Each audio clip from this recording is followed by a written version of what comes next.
Hello, everyone. Welcome back to the Trumpet Daily.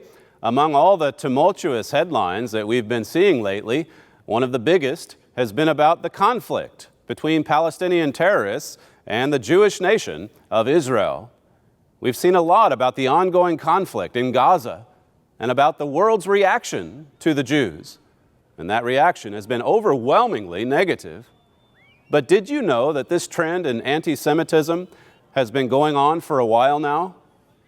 Last year, a survey taken in the European Union found that 1/3 of the Jewish population in Europe has considered immigrating. Why?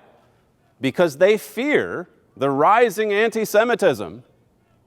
In 2013, more than 3,200 French Jews immigrated to Israel. That was a 72% increase over 2012. This year, an estimated 5,000 Jews will leave France. Many will head to Israel, ironically, a place surrounded by terrorists and Arab states that are attempting to destroy it. Why would Jews in France risk leaving their homeland and move to a place where they could be blown up by a rocket or a suicide bomber? It's because they're being attacked in Europe as well. Attacks on Jews are becoming much more frequent in Europe, especially in France, which has the largest population of Jews in Western Europe. On Monday, we told you about the violent anti-Israel protests in Paris over the weekend. Groups of youths there pillaged shops and attacked police.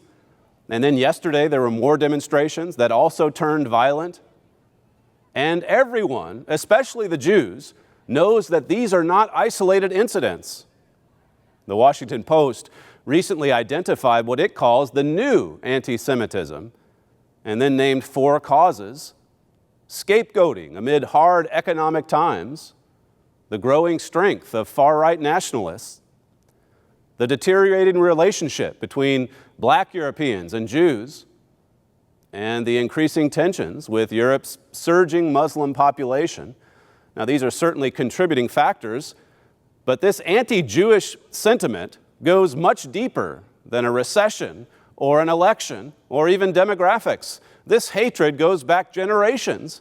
It goes back far before even the Nazis and the Holocaust. We need the real causes of this not-so-new anti-Semitism. We need to know, why do so many people hate the Jews?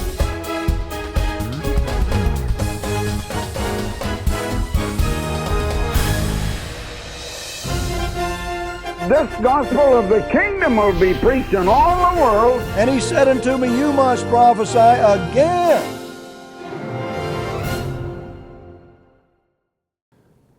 You probably saw reports Sunday about John Kerry's open mic comment on the Israeli strikes into Gaza, where he mocked it, calling it some kind of a pinpoint.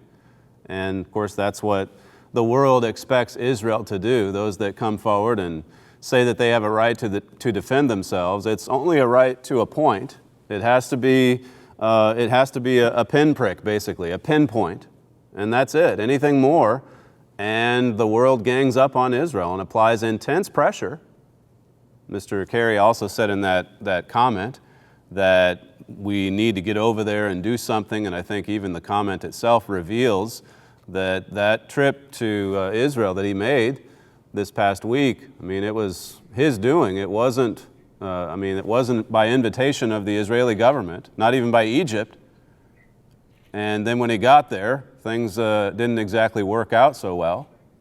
But if you look at all that's been happening this past week, the FAA banned the flights into Israel for, I think, nearly 2 days, and a lot of airlines in Europe followed suit.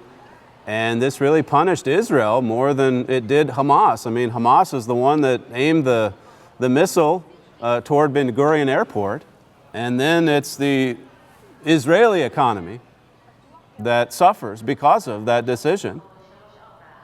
And then you look at some of the other news that's come out about all of the missiles that are being fired from hospitals and from schools and so on.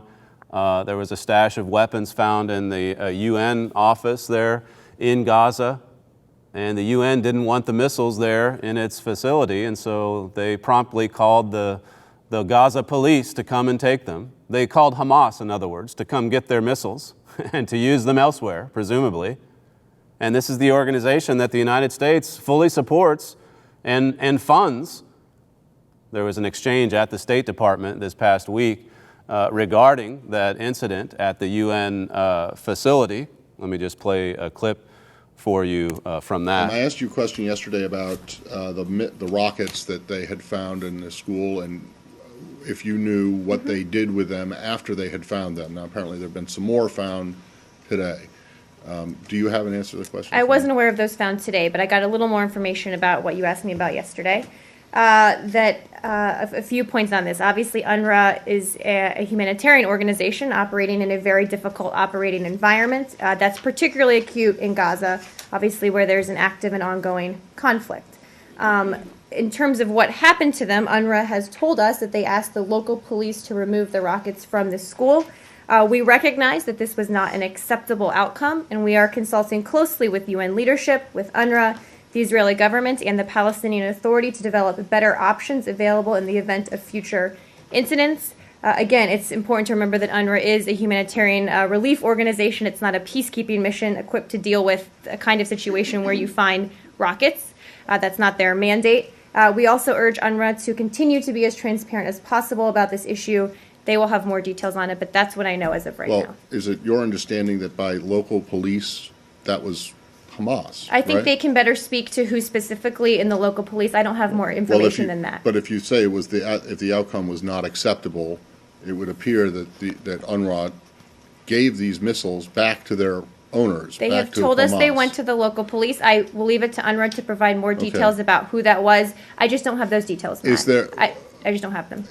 So after this happened, the secretary and people with the secretary in Cairo announced an additional tranche, a big package of aid, including $15 million to UNRWA. Which is an organization that does very important work in terms of the humanitarian situation, not just in Gaza, but elsewhere. I understand, but can you see how to an outside observer, this sounds a bit bizarre? It does sound bizarre to have the UN sitting on this pile of missiles and the UN being funded by the United States. And you see these kinds of crazy contradictions all over the world. We've been talking about a lot of them recently. On the one hand, Russia's the bad guy because of what happened with the downing of that plane, and then on the other hand, they're a partner with us, trying to bring peace to Iran and other places. They're all over the world, those kinds of bizarre and illogical relationships. The reporter there brought out some good points. I mean, nowhere in the world is anti-Semitism more delusional, more intense, more violent than right there in the Middle East, right there in Israel's neighborhood. And as I said at the top, it's rising, that intensity and that hatred. It's rising in Europe. It's spreading across the globe. But what does it tell you about the situation and whether or not it's ever going to be solved when you have these international organizations that, while they may give the token approval to Israel to defend itself, at the same time they're helping to fund these organizations that vow to kill Israel. They're helping, in that sense, they're helping the terrorists get away with murder, literally. I want to take you back to a quote that I referred to last week from Charles Krauthammer, just talking about fairly recent history from the past 10 or 12 years. He wrote last week, apologists for Hamas attribute the bloodlust to the Israeli occupation and blockade. Occupation, he asks? There is not a soldier, not a settler, not a single Israeli in Gaza. Does no one remember anything? He says it was less than 10 years ago that worldwide television showed the Israeli army pulling diehard settlers off synagogue roofs in Gaza as Israel uprooted its settlements, expelled its citizens, withdrew its military, and turned every inch of Gaza over to the Palestinians. There was no blockade. On the contrary, Israel wanted this new Palestinian state to succeed. to help the Gaza economy, Israel gave the Palestinians its 3,000 greenhouses that had produced fruit and flowers for export. It opened border crossings and encouraged commerce. The whole idea was to establish the model for two states living peacefully and productively side by side. This is what many of Israel's leaders wanted. And even today, many of them do. I think others are waking to the fact that it's not going to work. I mean, if missiles now from Gaza, which is 50 or 60 miles away from the airport, if they're reaching there from Gaza, what would it be like if they turned over the West Bank to Hamas, which is just a few miles from Ben Gurion? I think some are beginning to wake up over there, and many in Israel support this effort, even though all of Israel's allies do not. Because they know, the everyday Israeli knows that it's a dangerous, violent neighborhood, and it's getting more dangerous and more violent by the day. Krauthammer went on to say, and how did the Gaza Palestinians react to being granted by the Israelis what no previous ruler, neither Egyptian nor British nor Turkish, had ever given them, an independent territory? I mean, this was historic, what happened 10 years ago. First, they demolished the greenhouses, then they elected Hamas, then instead of building a state with its attendant political and economic institutions, they spent the better part of a decade turning Gaza into a massive military base, brimming with terror weapons to make ceaseless war on Israel. That's what it is, a terrorist state, and that's what the people wanted. Because soon after Israel gave them every square inch of the territory, they elected terrorists to lead them. And these are the groups that are now allied with Fatah in the West Bank. These are the groups that are being funded to the tune of hundreds of millions of dollars from international institutions, from nations like our own. The median income in Israel is about $30,000 per family, and in the Palestinian territories it's $2,000. So who's to blame for that disparity?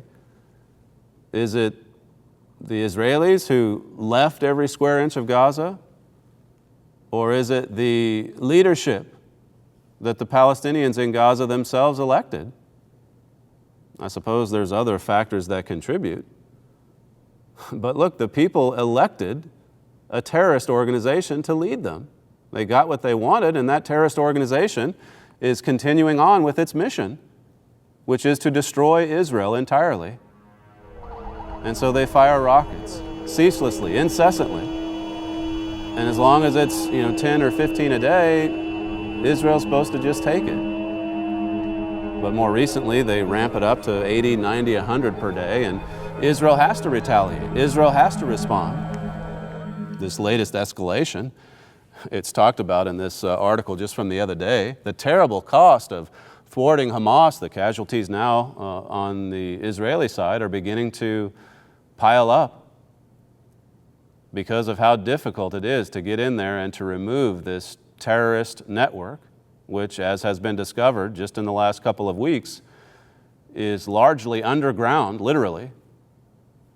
This is from David Horowitz's article, July 23rd. He says, the prime danger, the second half of the terror strategy that has required us to send our troops into Gaza, has turned out to be Hamas's cross-border tunneling, the scale of which was not publicly known until the last few days. Labor Party leader Isaac Herzog spoke Tuesday of the unimaginable mega-terror attack Hamas is believed to have been planning, sending hundreds of terrorists swarming through those tunnels to massacre Israelis in the Gaza envelope, kibbutzim and moshavim, or Israeli neighborhoods, just across the border, in other words. It says Netanyahu said Sunday that the intended Hamas attacks on kibbutz kindergartens, homes, and dining halls would have been catastrophic. And that's the thing, is that those jihadists wouldn't emerge from those tunnels on Israel's side looking for IDF soldiers to fight. They'd be looking for women and children. They'd be looking for kindergartens to blow up. They'd be looking for buses to blow up. They'd be looking for civilians to kidnap. That's the mentality that they're taught from a very early age on up. They just want to kill Jews. They just want to attack Jews. It's not about demographics. It's not about territory or boundaries.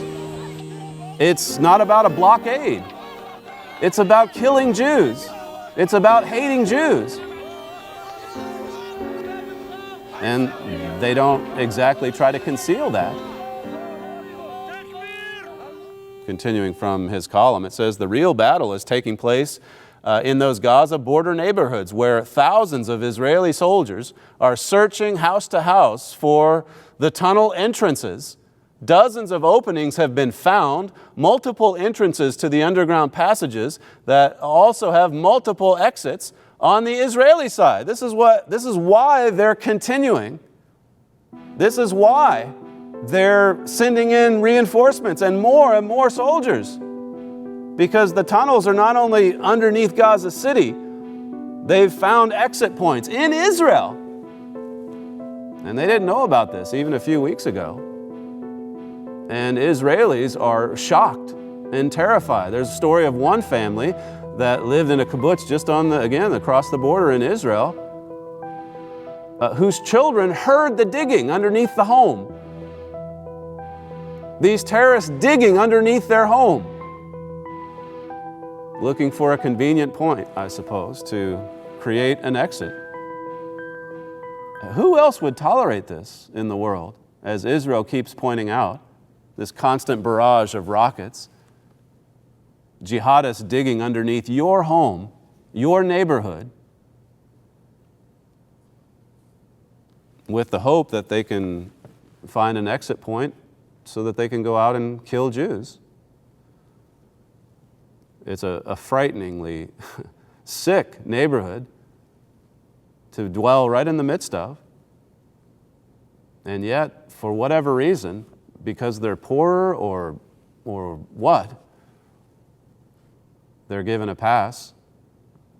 There's some in Europe that are waking to it and sounding the alarm more loudly than they should be, even about what's happening there in the Middle East, in Israel's own neighborhood.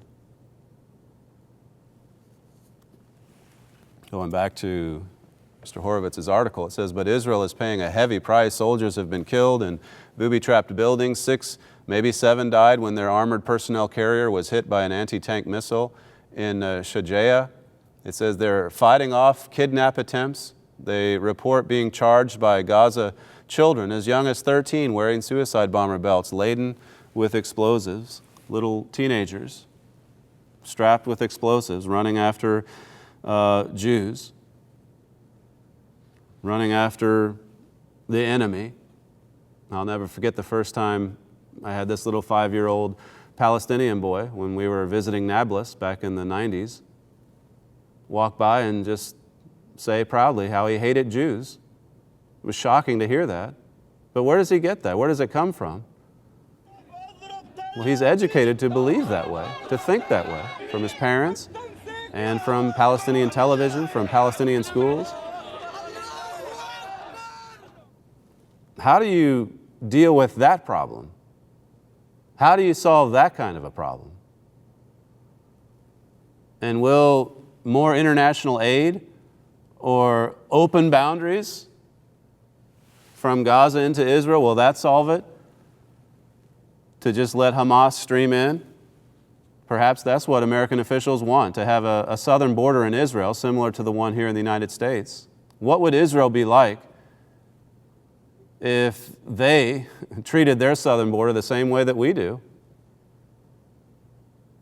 It's easy to feel like we're at least protected to some extent by 2 large oceans on either side, and of course just a massive country in size. But with Israel, you're talking about a little narrow strip, which at one point is only 19 miles or so wide. A tiny, tiny sliver of real estate. People who immigrated there decades ago, when it was just a desert wasteland in many ways. And everybody in the neighborhood wants them out, wants to kill them. and they're proud to say so.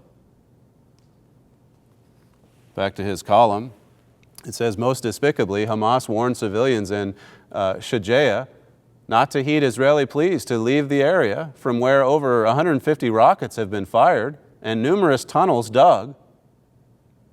This was like a hotbed of terrorist activity, this neighborhood, ahead of the bitter fighting that has raged there since Saturday night, hence the awful scale of civilian casualties.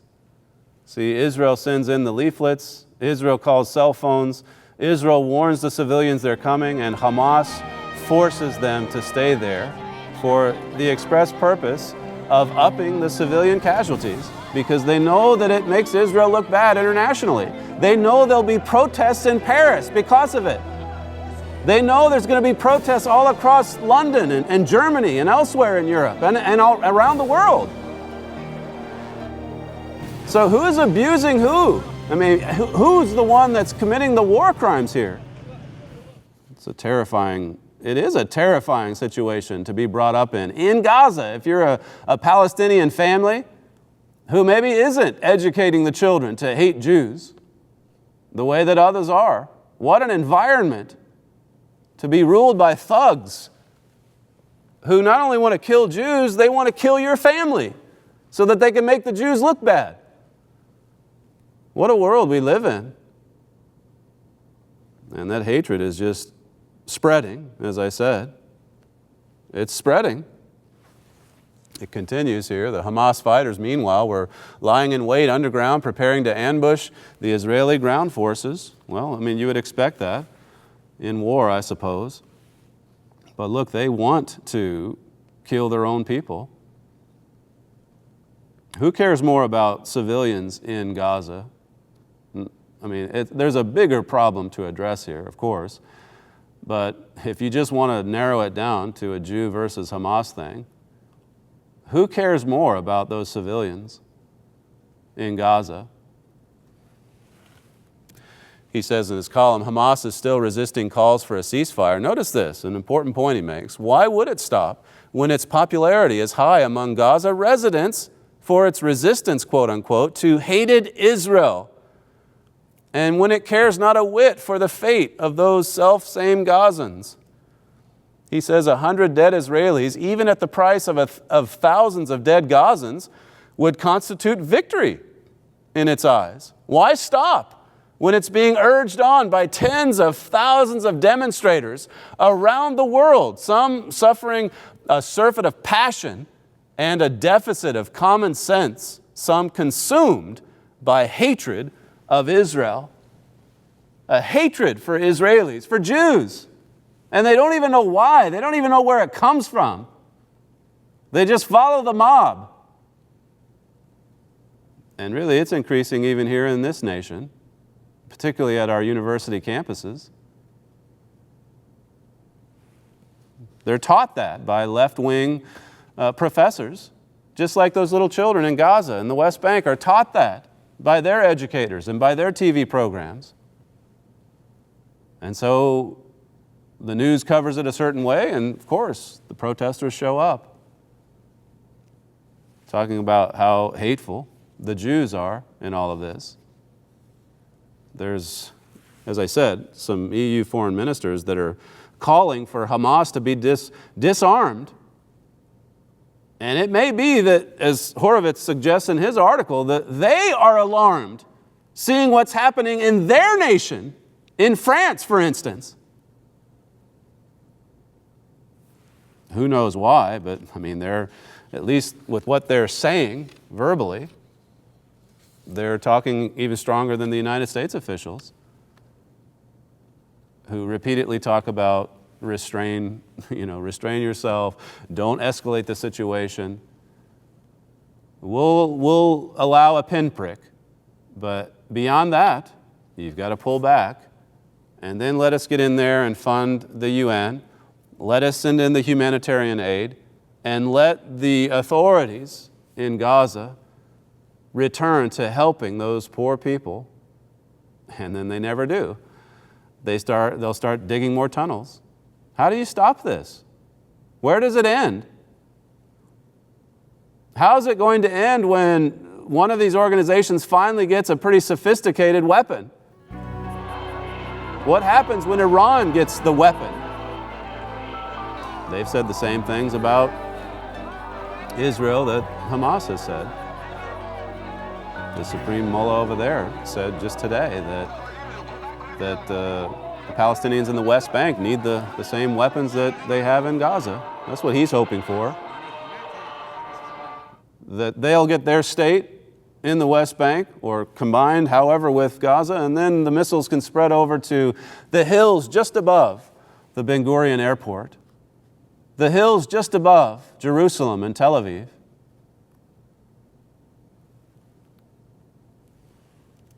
He says it's a sad day when the EU, possibly shaken by the sight of all those militant Muslims leading the anti-Israel protests on its streets, appears to better understand what we're up against than does the U.S. government. It's a pretty sad day. Now, we've talked to you before about America's abandonment of Israel and how it's even prophesied. It's prophesied. That's why Israel's going to turn to Europe for help and for protection. That'll be a big mistake, as we've also told you. But you can certainly see why they're going to go to Europe. Just in looking at the way the United States has acted once again. I mean, we're working with Qatar to try to work this ceasefire deal, and Qatar's the one that funds a lot of the weapons development in Gaza. We work with Turkey a lot of times.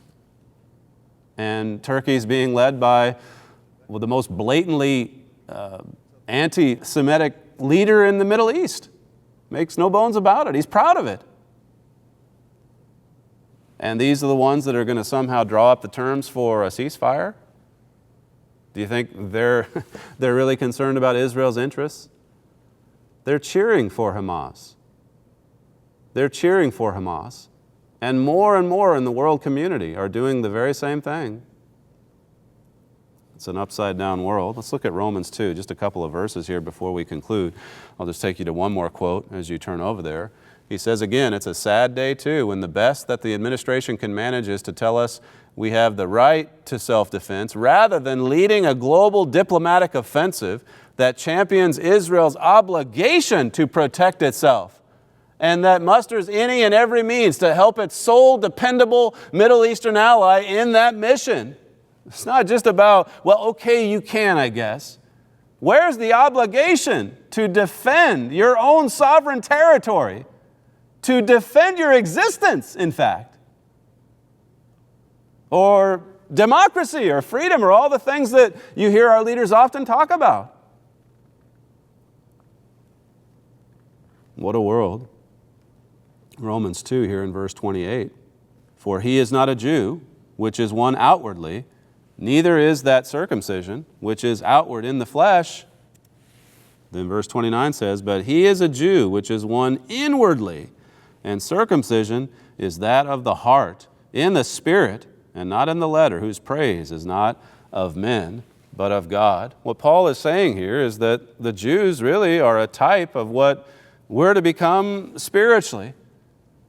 In the spiritual sense, he says that when you, as a Christian, come into the true church and are baptized and converted and receive the Spirit of God, you become a spiritual Jew, no matter what race or ethnicity you come from. It's about becoming a spiritual Jew, and so it's God's association here with the Jews that really makes Satan that much more angry. I mean, how can you not look at what's coming out on our television screens and conclude that Satan is the god of this world? I mean, he is. And he hates God's plan, and he hates anything to do with Jews. I mean, it doesn't mean that the Jews are set apart as special people in a sense that they don't have carnality or sins or weaknesses themselves. Most of them never even accepted Jesus Christ, even though their own prophecies foretold his appearance in the first century. But Jesus was nevertheless a Jew. And if we are to become converted to a God being, ultimately born into God's family, as Paul says here, We've got to be a Jew inwardly, spiritually speaking. And Satan, the devil, hates that truth. Recently, we've been going through the series on Revelation, and chapters 2 and 3, if you've watched any of those, talks about the history of the true church of God. And all throughout that history, you read about how God's people were persecuted, how that they were scattered and on the run, how that they had to flee from persecution. Those were spiritual Jews on the run. And so it shouldn't surprise us that Satan does have a special hatred for physical Jews even, just because he knows a little bit about the plan of God as it's unfolding here. That's where this hatred's coming from. You can't explain it otherwise. It's totally illogical, it's irrational, it's blind. People don't know why they hate the way that they do. This is in my father's booklet, The Key of David. He says, so why is there so much hatred of the Jews? Look at the Middle East today. The Jews of the tiny nation of Israel are despised by their neighbors. Many Arabs want to see the Jewish nation destroyed. In our time, the Jews have been hated in Russia. There's still anti-Semitism in the United States and other countries. Of course, we talked about Europe at the top. He says, and can we forget what Hitler and his Nazi scourge did to the Jews? Where is all of this hate coming from? A thinking person has to wonder, are you a thinking person? Where does it come from, this hate? What's motivating it? He says, we know the Jews, like all humans. I mean, it's a Jeremiah 17:9 problem. It's human nature. Whether you're a Jew or an Arab or an American or wherever you are, that's what God's going to deal with when Jesus Christ comes back to this earth. He's going to eradicate that carnal, selfish, hateful nature from all of mankind. We all have our problems. We know the Jews, like all humans, have helped to create some of their own problems, but we must see that there is something deeper behind anti-Semitism. There is something deeper behind this than just, as I said at the start, a surprising election, changing demographics, or poverty in certain neighborhoods. We all have our biases. We all have our selfish traits. We all have our carnality to contend with. But there is something deeper behind these problems that we see mounting in the world today. You might remember a few months ago when Vladimir Putin felt confident enough to go on the warpath in Ukraine, and it left Secretary of State Kerry there scratching his head saying, well, I don't understand what's happening here. This is the 21st century.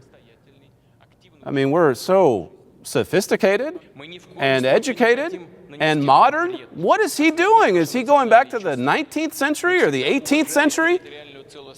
Is he going back to the Middle Ages, the Dark Ages? Well, in truth, that's where we're headed. We're headed back. We're going backwards in terms of evil and violence and suffering. That's what the Bible has prophesied. And you can tell if you look at that rising tide of hatred and racism, violence, terrorism, as it spreads around the earth. Don't think that because it's isolated, in certain areas of Africa or the Middle East or maybe Paris, France, don't think that it can't touch you personally. Satan is the god of this world, and there's prophecies in Hosea 5 and Zechariah 14, as I said earlier this week, that tell us that the spreading anti-Semitism around the world is going to factor in significantly to end-time events, to end-time prophecies, which is why all of us need to wake up and to understand what's happening here behind the scenes. There's an article I referred you to this Monday, what 79 million Europeans think of Jews. It's in this latest issue of the Trumpet magazine. If you're not a subscriber already, make sure that you go to thetrumpet.com, or you can call our operators and get a free subscription to this monthly publication, no cost or obligation. And as I've said before also, this weekly publication, the Trumpet Weekly, is something that we email to subscribers every Friday afternoon. And it draws all of the main stories, the significant stories, the important news events of the week into this one 12-page digest to help you understand the real significance behind the end-time events. Thank you for joining us today, and we'll see you next time on the Trumpet Daily.